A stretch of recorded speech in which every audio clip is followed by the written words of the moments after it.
నమస్కారం కృష్ణారావు గారు. అవేఆర్ టాక్స్కి పునఃస్వాగతం. ఇటీవల సుప్రీంకోర్టు ఈ శరణార్థుల విషయంలో చాలా కీలకమైనటువంటి ఒక తీర్పు ఇచ్చింది. ఏంటంటే భారత ధర్మశాల కాదు, అంటే శ్రీలంకకు చెందినటువంటి ఒక తమిళ శరణార్థి నిర్బంధమై ఈ విచారణ చేసి ఇటువంటి వ్యాఖ్యలు చేయడం జరిగింది. అంటే అతను ఈ తమిళ విద్యార్థి తన నిర్బంధాన్ని ఛాలెంజ్ చేస్తూ సుప్రీంకోర్టుని ఆశ్రయించినప్పుడు దీపాంకర్ దత్తా, కె వినోద్ చంద్ర నేతృత్వంలోని ధర్మాసనం భారత ధర్మశాల కాదని చెప్పింది. ఇన్ఫ్యాక్ట్ ఇది ఒక విధంగా చాలా కీలకమైన వ్యాఖ్యగా చేయొచ్చు. అంటే ఇప్పుడు తమిళ శరణార్థులే కాదు, మనకు అక్కడి నుంచి బంగ్లాదేశ్ వాళ్ళు ఉన్నారు, మిగిలిన బోర్డర్స్లో చాలామంది శరణార్థులు ఉన్నారు. మీరు ఇదివరకు చెప్పినట్టు వెస్ట్ బెంగాల్లో ఇట్లాంటివి ఉదంతాలు చాలాగా ఉన్నాయి. సో దీనివలన ఈ భారతదేశం యొక్క అంటే సిటిజన్స్ యొక్క రైట్స్ ప్రొటెక్ట్ చేయడానికి అవకాశం ఉంటుంది. తర్వాత మనం విధంగా అవతల వాళ్ళని కట్టేలు చేయడానికి కూడా అవకాశం ఉంటుంది. సుప్రీంకోర్టు యొక్క వ్యాఖ్యల మీద మీ యొక్క అభిప్రాయం? భారతదేశం ఒక ధర్మశాల కాదు అనేటటువంటి ఈ వ్యాఖ్య చాలా చాలా లోడెడ్ స్టేట్మెంటు.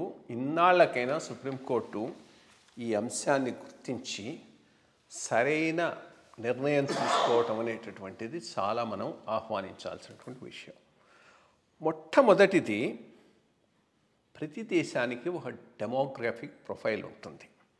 భారతదేశానికి ఒక డెమోగ్రఫిక్ ప్రొఫైల్ ఉంటుంది, అమెరికాకు ఒక డెమోగ్రఫిక్ ప్రొఫైల్ ఉంటుంది. ప్రతిదానికి అది పూర్తిగా మారే అవకాశం ఉన్నప్పుడు లోకల్ పాపులేషన్లో ఇబ్బంది వస్తుంది.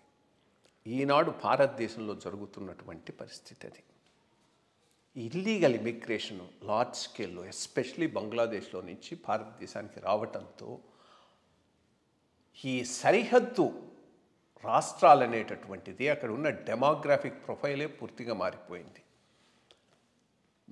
వెస్ట్ బెంగాల్ కానీ అస్సాం చాలా మేజర్గా దెబ్బతిన్నటువంటి రాష్ట్రం ఒకటి. ఇది రెండు రకాలుగా జరిగింది. మొట్టమొదటిది కోర్స్ అంతా ఒకటే దేశం కాబట్టి కొత్తల్లో కొంతమంది వచ్చారు.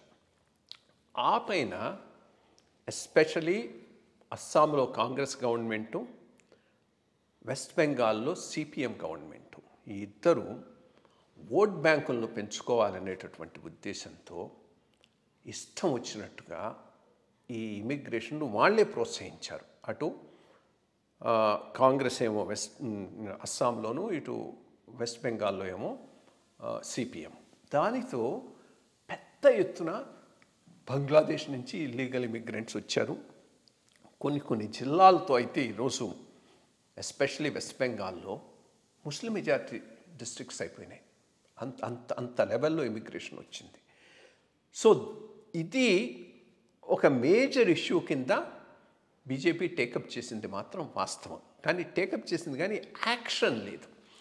యాక్షన్ ఎందుకు లేదంటే రెండు మూడు. ఫస్ట్ థింగు, ఇది చాలా మేజర్. అంటే ట్రంప్ లాంటి వాడు వాడికి మ్యాండేట్ అమెరికా ఇచ్చి మూర్ఖంగా ముందుకు పోతున్నాడు కాబట్టి అక్కడ వాడికి భయపడి ప్రజల ఇమిగ్రేషన్ తగ్గిపోయింది.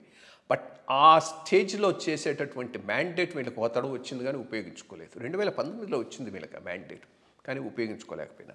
దానికి చాలా కారణాలు ఉన్నాయి. ఒకటి, మనకు ఈ లిబరల్ థింకింగ్ మేధావులు చాలామంది చేస్తే దీన్ని పెద్ద ఇష్యూ చేస్తారు, ఇంటర్నేషనలైజ్ చేస్తారు అని కాస్త భయపడినట్టున్నారు.